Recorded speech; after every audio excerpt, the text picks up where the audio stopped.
இன்னைக்கு பிஜேபியோட கூட்டணி வச்சாதான் மற்ற கட்சிகள் ஜெயிக்க முடியும் அப்படின்ற ஒரு நிலைப்பாடு உருவாகிடுச்சு தமிழகத்துல. சும்மா அப்பான்னு சொல்லி அசிங்கப்பட்டா போதுமா? அப்பான்னு சொல்லி வீதிக்கு ஒரு டாஸ்மார்க் உருவாக்கணும் தான் மிச்சம். பெண்களுக்கு பிரத்யேகமா டாஸ்மார்க் உருவாக்கியிருக்காரு பாரத பிரதமர் நரேந்திர மோடி. ₹1 நாப்கின் கொடுத்து பெண்களின் தன்மானத்தை காப்பதோடு இலவச கழிப்பறை கட்டி கொடுத்து ஒவ்வொரு இந்திய குடிமக்களும் பெண்களையும் அரவணைச்சு ஆதரிச்ச ஒரு தந்தை அண்ணன் திரும்ப அவர்கள். பிளாஸ்டிக் சேர் கூட கொடுக்க மாட்டாங்கன்னு தெரிஞ்சும் சங்கடமே இல்லாம அங்க போய் உட்கார்ந்துருக்காரு. அறிவாலய கொத்தடிமையா இருக்காரு. மக்கள் அவர் இனத்தில் சார்ந்த மக்கள் எவ்வளவு விரும்புறாங்க தெரியுமா? திமுக கூட்டணி வச்சிருக்கின்ற அவசியமே கிடையாது. ஆனாலும் ஒரு சீட்காக அண்ணன் திரும்ப இன்னைக்கு வரைக்கும் அவங்களோட முட்டி போட்டுட்டு கிடக்காரு. ஜெயக்குமார் அவர்கள் சொல்றாரு, ராயபுரம் தொகுதியில் 25 ஆண்டுகள் முடிசூடா மன்னனா நான் ஜெயிச்சுக்கிட்டு இருக்கேன். இஸ்லாமிக் கிறிஸ்துவ நண்பர்கள் சொன்னது அண்ணவங்க மேல கோவம் இல்லை, நீங்க கூட்டணி வச்ச கட்சி எங்களுக்கு பிடிக்கல. முடிசூடா மன்னன் தானே, அவருக்கு முடி இல்ல, முடியும் இல்ல மூளையும் இல்ல. அவருக்கு பேட்டி கொடுக்குறாரு, அதாவது கூட்டணி எனக்கு பிடிக்கல, கூட்டணி பிடிக்கலன்னு சொல்றதுக்கு இவருக்கு தகுதி கிடையாது. இல்ல கட்சியில பேசலாமே, யார் வேணா, அதான ஜனநாயகம். ஏன் பேசவே கூடாதுன்னு எதாவது இருக்கா? கட்சியில பேசுறீங்க அப்படின்னா கூட்டணி வேணும்னு சொல்லி கட்சி தலைமை வைக்கும் போது அதை விமர்சனம் பண்றதுக்கு இவருக்கு தேவையில்லை. ஆனா அதே ஜெயக்குமார் இன்றைக்கு பிஜேபி இருந்தாதான் ஜெயிக்க முடியுன்ற சூழ்நிலை களத்துல வந்து. ஓகே, இது கார்ப்பரேட் அரசியல் இல்லல்ல, இந்த மேலிடத்துல இருக்கிற ஹெச்ஆர் சொன்னாதான் இவங்க பேசணும் அப்படிங்கிற மாதிரி இல்லல்ல. மேடை நாகரிகம் இருக்கணும். மைக்கை நீட்டிட்டாங்க அப்படின்றக்கா எதை வேணாலும் பேசலாம் அப்படின்னு ஜெயக்குமார் பேசுறாரு அப்படின்னா அது நல்லா இருக்காதுல்ல. ஜெயக்குமாருக்கு அப்ப அரசியல் புரிவோ தெளிவோ இல்லை. அண்ணாமலைஜி அப்படிங்கிற ஒரு பிம்பம் வந்து மக்கள் மத்தியில் நீங்கா இடம்பெற்றிருக்காரு. அப்படிங்கும் போது இங்க உள்ள வாக்காளர்கள் எல்லாமே இப்ப முதல் ஓட்டர்ஸா இருக்கணும், அவங்களுக்கு எல்லாருக்குமே பிஜேபி பத்தி தெளிவாக விஷயங்கள் தெரியுது, சித்தாந்தங்கள் தெரியுது. அப்படிங்கும் போது இப்ப சீட்டு கேட்கும் போதே வந்து அதே பிரச்சனை தானே வரும். அதாவது இவங்க வந்து 20 சீட்டே உங்களுக்கு தர மாட்டோம், 19க்குள்ளேயே வைப்போம் அப்படிங்கிற மாதிரி விஷயம் தான் வந்துட்டு இருக்கு. ஒரு காலகட்டங்கள் அவங்க பேசுனதெல்லாம் கேட்டு போற அளவுக்கு இருந்துச்சு அப்படின்னா இப்ப அந்த கலச்சூழலை மாறிடுச்சு. அண்ணன் சீமான் அவர்களுக்கு வாக்குகளுக்கு வந்து ஃபர்ஸ்ட் ஓட்டர்ஸ் இருக்காங்க அப்படின்னா கூட கொஞ்சம் ஏத்துக்கிடலாம். ஆனா தாவேக்காக்கு இருக்குன்றத நான் ஆத்மாத்மா ஏத்துக்க முடியாது. கூட்டத்துல உட்கார்ந்துருக்க அத்தனை குட்டீஸ்க்கும் ஓட்டர் ஐடி இருக்கா, வாக்காளர் அட்டை இருக்கா அப்படின்னா அது மிகப்பெரிய கேள்விக்குறி. தாவேக்கா அப்படின்ற ஒரு கட்சி அந்த இடத்துல நிக்குமா அப்படின்னா கட்டாயம் நிக்காது. TVK versus DMK, DMK versus பாஜக, எது அப்படி நினைக்கிறீங்க? யார் எதிர்கட்சின்னு நினைக்கிறீங்க? என்ன வேணா கத்து, பிஜேபி தான் கெத்து.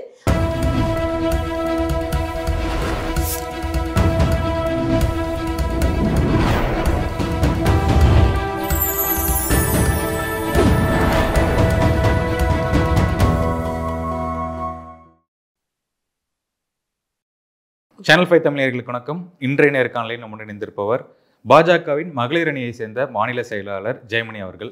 வணக்கம் மேடம். வணக்கம் மேடம். இப்போ தமிழக அரசியல்ல ஒரு ஹாட் டாபிக் அப்படின்னு எடுத்துக்கிட்டாலே அதிமுக பாஜக இவங்களுடைய கூட்டணி தான், இவங்களுடைய அலைன்ஸ், அதை பற்றி தான் வந்து எல்லா பத்திரிகை நாளிதழில் வந்துட்டு இருக்கு. ஏன் அப்படின்னு கேட்டோம்னா சமீபத்தில் வந்து டெல்லி சென்று வந்தார், எடப்பாடி போயிட்டு வந்தார், அமித்ஷா அவர்களை பார்த்துட்டு வந்தார். அதற்கான ஒரு இது என்னன்னா திமுக தான் எங்களுடைய எதிரி, எந்த நேரத்தில் வேணா யாரு கூட வேணா கூட்டணி அப்படின்னு சொல்லியிருந்தாரு. இதெல்லாம் வச்சு இவங்க கூட்டணி தான் அப்படின்னு எல்லாமே ஃபிக்ஸ் பண்ணிட்டாங்க. இந்த தகவலுக்கு வந்து நீங்க என்ன நினைக்கிறீங்க? எப்பயுமே பாஜக ஒரு சிறப்பு என்ன அப்படின்னா, தேசியம் அறிவிக்காம மாநில தலைமைக்கு அறிவுறுத்தல் செய்துட்டு மாநிலத்தில் எங்க தலைவர் அறிவிக்காம எந்த ஒரு விஷயத்தையுமே நாங்க பேச மாட்டோம், பொது வழியில பேசக்கூடாது. அது எங்க கட்சியின் சித்தாந்தமும் அப்படிதான், ஒரு வரையறையும் அதுதான். ஆனாலும் சில விஷயங்கள் என்ன அப்படின்னா, கூட்டணி தர்மம் அப்படின்றத பத்தி பேசுறதுக்கு திமுகக்கு அருகதே கிடையாது. ஏன் அப்படின்னா கோபால்சாமி வைகோ வந்து என்ன பண்ணாரு அப்படின்னா, குடும்ப அரசியலை வாரிசு அரசியலை எதிர்த்து தான் மதிமுகவை ஆரம்பிச்சாரு. ஆனா இன்னைக்கு அண்ணன் துரை வைகோவை கூட்டிட்டு போய் ஒரே ஒரு சீட்டுக்காக மண்டிட்டு கிடக்காரு. அண்ணன் திரும்ப அவர்கள் பிளாஸ்டிக் சேர் கூட கொடுக்க மாட்டாங்கன்னு தெரிஞ்சும் சங்கடமே இல்லாம அங்க போய் உட்கார்ந்துருக்காரு. அறிவாலய கொத்தடிமையா இருக்காரு. அண்ணனுக்கு இருக்கக்கூடிய மக்கள் செல்வாக்கு, மக்கள் அவர் இனத்தில் சார்ந்த மக்கள் எவ்வளவு விரும்புறாங்க தெரியுமா?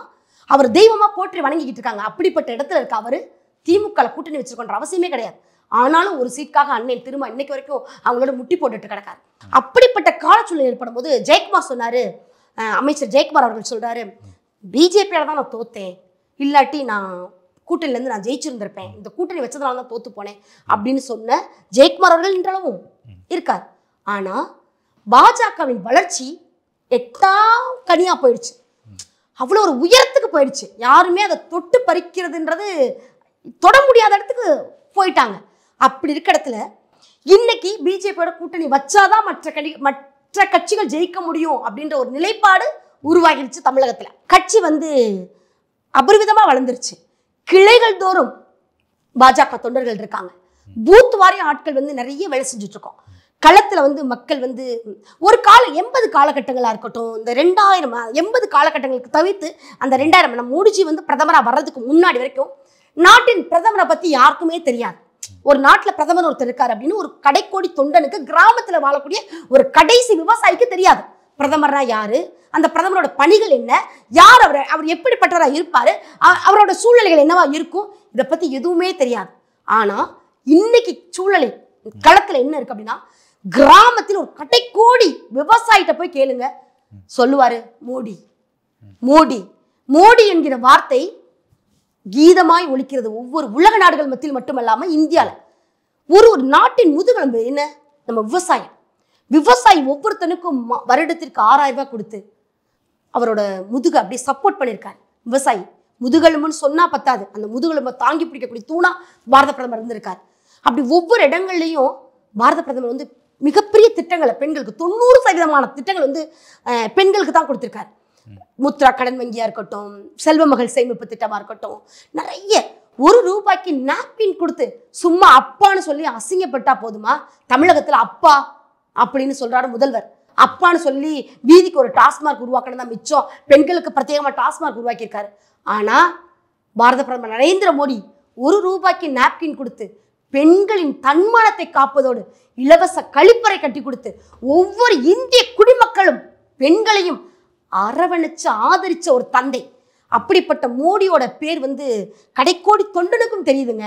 அதுதான் கட்சியின் வளர்ச்சி. அப்படி பார்க்கும்போது பாரதிய ஜனதா கூட யாரு கூட்டணி வைப்பாங்க அப்படின்றத வந்து தேசிய தலைமை கட்டாயம் முடிவு பண்ணும். அதற்காக தவங்கெடுக்கக்கூடிய நாட்கள் வந்துருச்சு. மற்ற கட்சிகள்லாம் எப்போ நம்மளோட பிஜேபி நம்மளோட கூட்டணிக்கு கூப்பிடுவாங்க அப்படின்ற காலம்தான் இப்போ. அதனால கூட்டணி தர்மம்ன்றது மேலிடம் பேசுவாங்க. கட்டாயம் நல்ல ஒரு நிகழ்வு நடக்கும். ஓகே, அப்படி இருக்கும்போது ஒரு அதிமுக முன்னாள் அமைச்சர் ஜெயக்குமார் அவர்கள் சொல்றாரு, ராயபுரம் தொகுதியில் வந்து 25 ஆண்டுகள் முடிசூடா மன்னனா நான் ஜெயிச்சுக்கிட்டு இருக்கேன். இவங்க கூட கூட்டணி வச்சோம், எனக்கு ஓட்டுகள் கிடைக்கல. என்கிட்ட சொன்னது என்னன்னா, அண்ணன் உங்க மேல எந்த கோவமே இல்லை. இஸ்லாமிக் கிறிஸ்துவ நண்பர்கள் சொன்னது வந்து, அண்ணன் உங்க மேல கோவம் இல்லை, நீங்க கூட்டணி வச்ச கட்சி எங்களுக்கு பிடிக்கல, அதனால உங்களுக்கு ஆதரவு இல்லைன்னு அப்படின்னு சொன்னாங்க. முடிசூடா மன்னன் தானே, அவருக்கு முடி இல்லைல்ல, முடியும் இல்லை மூளையும் இல்லை.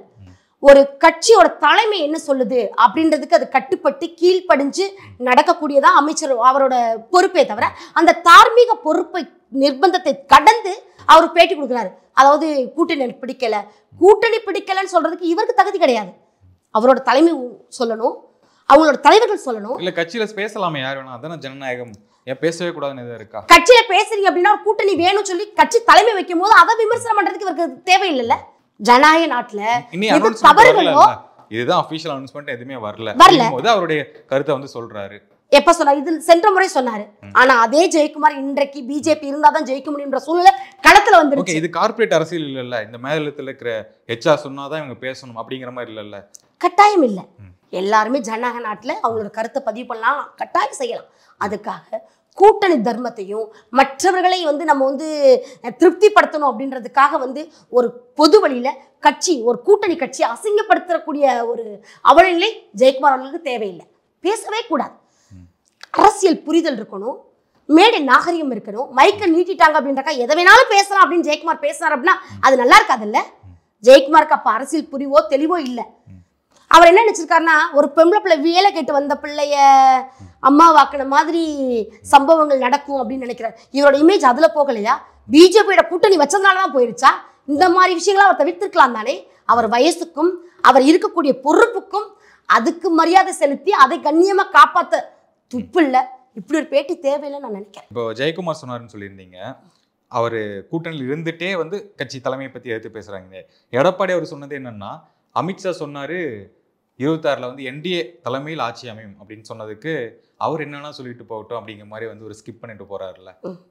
அவர் தானே கூட்டணி வைக்க போறாரு. அவரே வந்து அமித்ஷா பேச்சு வந்து மதிக்கல அப்படின்னு தான் எடுத்துக்கணும். நம்ம எப்பயுமே அப்படி எடுத்துக்க முடியாது. என்ன அப்படின்னா, அரசியல் களச்சூழ்நிலையில் எப்போ வேணாலும் எது வேணாலும் மாறலாம்.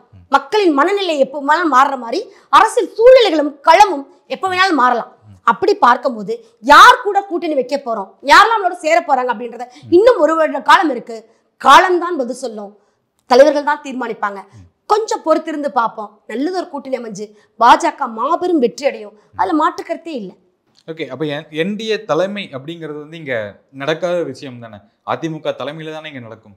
அப்படி சொல்லிடவே முடியாது, நிச்சயமா சொல்ல முடியாது. என்டிஏ தலைமை இருக்காது அப்படின்னு சொல்றதுக்கு வாய்ப்பில்லை. தேசியத்துல இருந்து ஒரு தலைமை அறிவிக்கிறாங்க. தேசிய கட்சியாக இருக்கக்கூடிய கட்சி என்னைக்குமே வந்து இங்க அதிகப்படியான ஏகபித்த மக்களோட வரவேற்பை பெற்ற ஒரு கட்சி அப்படின் போது கட்டாயம் அது கூட தான் கூட்டணி அமையும், அதுல மாற்றுக்கருத்தே இல்லை. கட்சி வந்து அளப்பரிய ஒரு என்ன பண்றதா மக்கள் மத்தியில் ஒரு நல்ல ஒரு வரவேற்பை ஏற்படுத்திருச்சு, கொண்டு வந்துருச்சு. அண்ணாமலைஜி அப்படிங்கிற ஒரு பிம்பம் வந்து மக்கள் மத்தியில் நீங்கா இடம்பெற்றிருக்காரு. அப்படிங்கும் போது இங்க உள்ள வாக்காளர்கள் எல்லாமே இப்ப முதல் ஓட்டர்ஸா இருக்கணும், அவங்களுக்கு எல்லாருக்குமே பிஜேபி பத்தி தெளிவாக விஷயங்கள் தெரியுது, சித்தாந்தங்கள் தெரியுது. நிறைய தாய் அமைப்பு பிளஸ் கிளை அமைப்புகள் நிறைய இருக்காங்க பிஜேபியில இருந்து. அப்படி பிஜேபி ஆர்எஸ்எஸ் ஆரம்பிச்சுட்டு மற்ற சேவா பாரதி, சச்சம், ஏகல், இப்படி நிறைய அமைப்புகள் இருக்கு. அப்ப இப்படி உள்ள எல்லா பேரும் சேர்ந்து ஒரு ஏகோபித்த மனமா வந்து வாக்குகள் தமிழகத்துல சேகரிச்சிட்டோம் அப்படின்னா கட்டாயம் மாபெரும் வெற்றியை பாஜக பெறும். ஓகே, அதை தாண்டி தமிழகத்தில் 50 வருடம் கட்சி நடத்திட்டு இருக்கக்கூடிய அதிமுக அவங்க தலைமையில தான் வரும் அப்படிங்கிறது தான் அவங்களுடைய கொள்கையா இருக்கு. ஏன்னா அவங்க வந்து லாஸ்ட் டைம் இந்த சீட்டு தரும்போதே வந்து 90 சீட்டுன்னு கேட்கும் போதே 19 அப்படின்னு சொன்னவங்களா ஒரு தகவலாம் வருது. அதாவது 90 கேட்கும் போது 19 அப்படிங்கிற மாதிரி சொன்னாங்களாம். அதாவது அங்கிருந்து இங்கே குறைச்சிருக்காங்க. அப்படிங்கும் போது இப்போ சீட்டு கேட்கும் போதே வந்து அதே பிரச்சனை தானே வரும். அதாவது இவங்க வந்து 20 சீட்டே உங்களுக்கு தர மாட்டோம், 19க்குள்ளேயே வைப்போம் அப்படிங்கிற மாதிரி விஷயம் தான் வந்துட்டு இருக்கு. ஒரு காலகட்டங்களில் அவங்க பேசுனதெல்லாம் கேட்டுட்டு போற அளவுக்கு இருந்துச்சு அப்படின்னா இப்போ அந்த கலச்சூழலை மாறிடுச்சு. அதிமுகலே யார் ஒற்றை தலைமை, யார் பின்னாடி மக்கள் வரப்போறாங்க அப்படின்றதே அங்க மிகப்பெரிய கேள்விக்குறி. அப்படி இருக்கும்போது பாஜக விமர்சனம் பண்றதுக்கோ வரட்டும். அதுக்கப்புறம் ஓபிஎஸ் அண்ணா இருக்காரு, அம்மா சசிகலா மாமியார் இருக்காங்க, அண்ணன் டிடிவி இருக்காங்க. என்ன ஒற்றை தலைமை இல்ல, அவங்க 4 கட்சியில வெளியே தானே இருக்காங்க ஆனாலும் கூட அவங்க எல்லாம் எல்லாருமே ரெட்டலை சின்னத்துக்காக பாடுபட்டவர்கள், ரெட்டலை சின்னத்துக்கானவர்கள் தானே. அவர்கள் மாற்று கட்சியினர் கிடையாதுல்ல, எல்லாருமே இரட்டலை சின்னத்திற்கானவர்கள். அவர்கள் அதிமுகவை சார்ந்தவர்கள் மட்டும்தான். அப்ப இத்தனை கிளைகளா பிரிஞ்சிருக்கக்கூடிய இவங்கெல்லாம் ஒண்ணு சேர்ந்து ஒரு ஏகோபித்த குரலா முன்னுக்கு வரட்டும், அதுக்கப்புறம் என்னன்னு பாத்துக்கலாம். ஓகே, இப்போ நீங்க சொல்றீங்க இளைஞர்கள் வாக்கு, ஃபர்ஸ்ட் ஓட்டர்ஸ் வாக்கு எல்லாமே இங்க வரும்னு சொல்றீங்க, பாஜகவுக்கு வரும்னு சொல்றீங்க. இப்போ கட்சி ஆரம்பிச்சிருக்கக்கூடிய விஜய் ஆகட்டும், 15 வருமா இருக்கக்கூடிய சீமான் அவர்களாகட்டும், அவங்களுக்கும் அந்த செல்வாக்கு இருக்கு. அதாவது அந்த இளைஞர்கள் வாக்குகள், ஃபர்ஸ்ட் ஓட்டர்ஸ் வாக்குகள். அப்படிங்கும்போது பாஜகவுக்கு இங்க ஒரு கடினமான சூழ்நிலை உருவாக போகுது. அண்ணன் சீமான் அவர்களுக்கு வாக்குகளுக்கு வந்து ஃபர்ஸ்ட் ஓட்டர்ஸ் இருக்காங்க அப்படின்னா கூட கொஞ்சம் ஏத்துக்கிடலாம். ஆனா தாவேக்காக்கு இருக்குன்றத நான் ஆத்மாத்மா ஏத்துக்க முடியாது. என்ன அப்படின்னா கூட்டத்துல உட்கார்ந்துருக்க அத்தனை குட்டீஸ்க்கும் ஓட்டர் ஐடி இருக்கா, வாக்காளர் அட்டை இருக்கா அப்படின்னா அது மிகப்பெரிய கேள்விக்குறி. தலைவர் விஜய் அவர்களை வந்து ஒரு சிறைத்துறையில வந்து தலைவரை ஏத்துக்குவாங்களே தவிர ஓட்டு போடும்போது கட்டாயம் ஒரு குடும்பம் அப்படின்னு இருந்தோம் 4 பேரும் வீட்டில் பகிர்ந்தளித்து பேசிக்குவோம், யாருக்கு வாக்களிக்கலாம், நம்ம என்ன செய்ய போறோம், இந்த வட்டம் வந்து யார் நமக்கு அந்த இடத்துல வேட்பாளர் நிற்க போறாங்க, முதல்வர் வேட்பாளர் போக எம்எல்ஏவை யார் அந்த பகுதியில யார் நிற்க போறாங்க அப்படின்னு ஒரு அரசியல் புரிதலோட தெளிவான ஒரு சிந்தையோட நம்ம பிள்ளை நம்ம கிட்ட பேசிக்குவோம், குடும்பத்துல கலந்து ஆலோசிப்போம். அப்படி யோசிக்கும் போது தாவேக்கா அப்படின்ற ஒரு கட்சி அந்த இடத்துல நிற்குமா அப்படின்னா கட்டாயம் நிற்காது. மக்கள் மத்தியில வந்து விஜய் அப்படின்ற ஒரு முகத்தை மட்டும் காட்டி வாக்குகள் வாங்கிடுவோம் அப்படின்னு நினைக்கிறது மாபெரும் முட்டாள்தனம். நிச்சயமாக அதேதான் அண்ணாமலை அவர்களுக்கும் வருது. அண்ணாமலை அவர்கள் வந்து நல்லா பேசுறாரு, சாணக்கியமா பேசுறாரு. அப்படிங்கும்போது அவருக்காக மட்டுமே வாக்குகள் அவர் மட்டும் தானே இங்க ஜெயிப்பாரு, மத்தவங்களை யாரும் ஏத்துக்க மாட்டாங்களா பாஜக? நீங்க நல்லா சிந்தித்து பாருங்களேன்.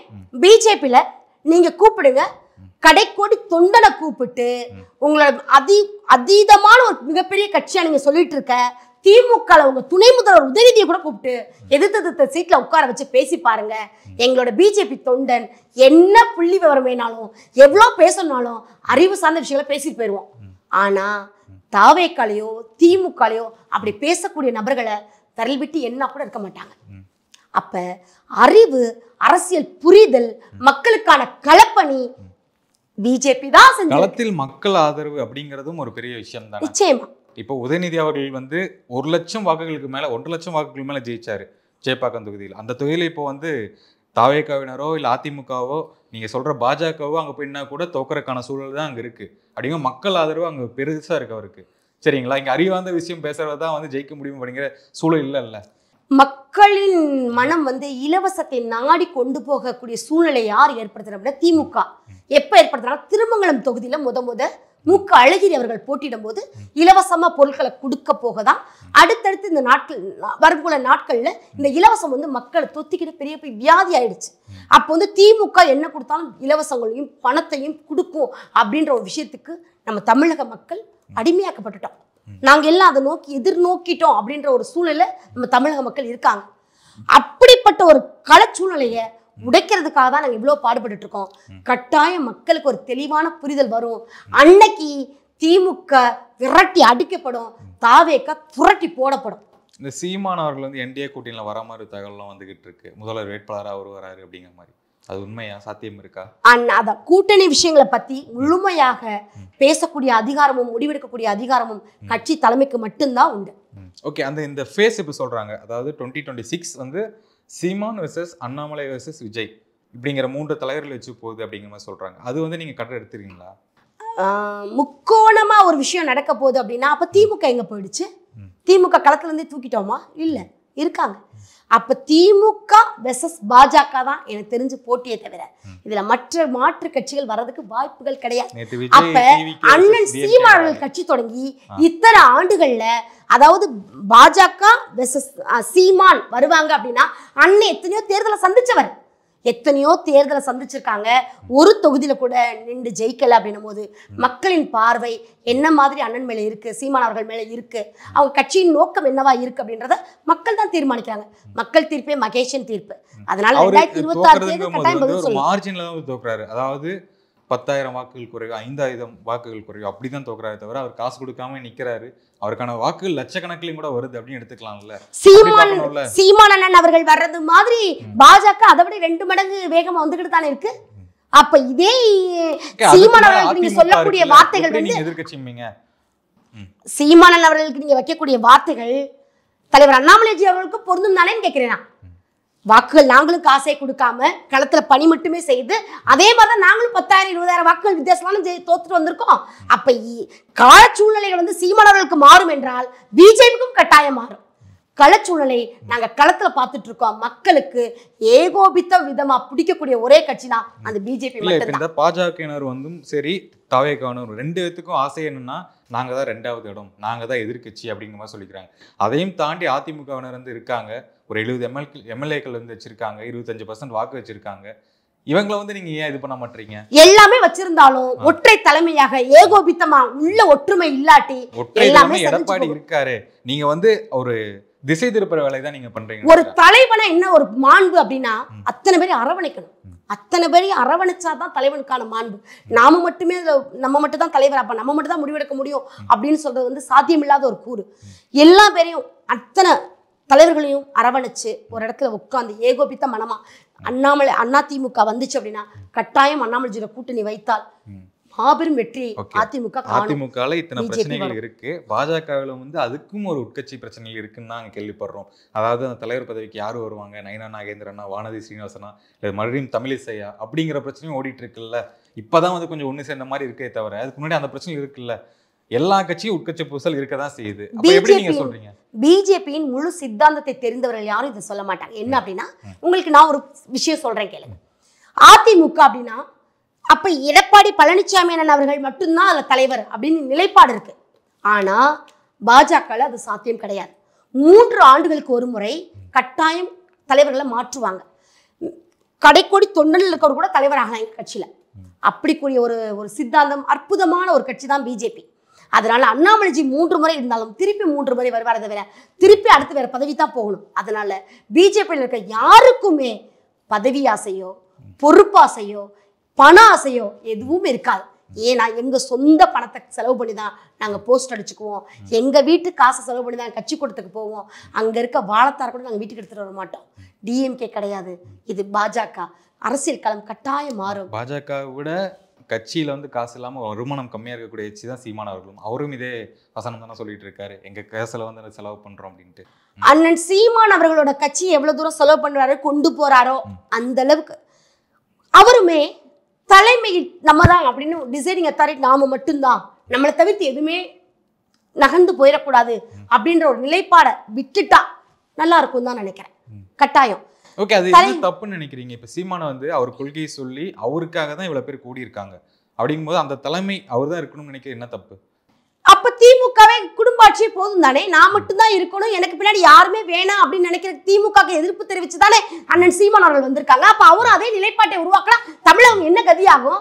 வருகிற தலைவர்கள் எல்லாமே நான் மட்டும்தான் தலைவனா இருப்பேன், எனக்கு பின்னாடி வர யாருமே அடுத்த தலைவரை உருவாகக்கூடாது அப்படின்னு நினைச்சிட்டா திமுகவுக்கும் அவர்களுக்கும் என்ன வேறுபாடுன்னு நான் கேட்கிறேன். மக்கள் அதைத்தான் எதிர்பார்க்கிறோம். என்ன நினைக்கிறோம்? மாற்று கட்சி வரணும், எல்லாரும் தலைவர்கள் ஆகலாம், அனைவருமே தன்னோட சுய கருத்தை வெளி சொல்லலாம், பகிரங்கமா பேசலாம். அப்படி ஒரு ஜனநாயக நாட்டை தான் நம்ம எதிர்பார்க்கிறோம். அப்படி அதுதான் இந்த நம்ம நாடு கான்ஸ்டிடியூஷன் தானே சொல்லுது. அப்படிப்பட்ட ஒரு நிலைப்பாடு இருக்கும்போது அண்ணன் சீமான் மட்டும் தான் இருக்கணும் அப்படின்னு சொல்றது எப்படி சாத்தியமாகும்? திமுகக்கு மாற்று அண்ணன் சீமானோட அதே அவர் தான் பேசுவாரு, நான் தான் இருப்பேன் அப்படின்னா அதுக்கு திமுகவே இருந்துட்டு போயிடலாமே. அப்புறம் அண்ணன் இவ்வளவு தூரம் மைக்க பிடிச்சி பேசணும்? வேணா குடும்ப அரசியல் வேணா, வாரிசு அரசியல் வேணாம் ஏன் சொல்லணும்ன்றேனா? ஓகே, இறுதியான ஒரு கேள்வி என்னன்னா, TVK versus DMK, DMK versus பாஜக, எது அப்படி நினைக்கிறீங்க? யார் எதிர்கட்சின்னு நினைக்கிறீங்க? டிஎம்கே வெர்சஸ் பாஜக, அதுல மாற்று கருத்தே கிடையாது. கண்ணுல விரல விட்டு ஆட்டக்கூடிய ஒரே ஒரு தான தலைவன், என் தன்மான சிங்கம் அண்ணாமலை அவர்கள் தான். டிஎம்கே ஃபைல்ஸ் எடுத்து பாருங்க, அண்ணாமலை தவிர யாருக்காவது அதை அனுப்பக்கூடிய கட்ஸ் இருந்துச்சா, எடுக்கக்கூடிய திறமை இருந்துச்சா? அண்ணாமலை அவர்கள் படித்த ஐபிஎஸ் முன்னாள் அதிகாரின்றத ஒவ்வொரு தருணமும் நிரூபிக்கிறார். எவ்வளவுதான் சொல்லுங்க, எவ்வளவுதான் நீ என்ன வேணா கத்து, பிஜேபி தான் கெத்து. அண்ணாமலை அவர்கள் போல ஒரு அரசியல் சாணக்கித்தனத்தோட தமிழகத்துல பிஜேபியை வளர்க்க முடியாது. நாங்க வளர்ந்து வந்துட்டோம். தேசிய கட்சி என்னைக்குமே தேசிய நீரோட்டம் தான், குடும்ப அரசியல் என்னைக்குமே குடும்ப அரசியல் தான். அதனால எப்பயுமே தமிழக மக்கள் விரும்பி ஏற்றுக்கக்கூடிய ஒரே கட்சி தான் அது பிஜேபி மாத்திரம் தான். ஓகே, நேர்காணலை மிக்க நன்றி, வணக்கம்.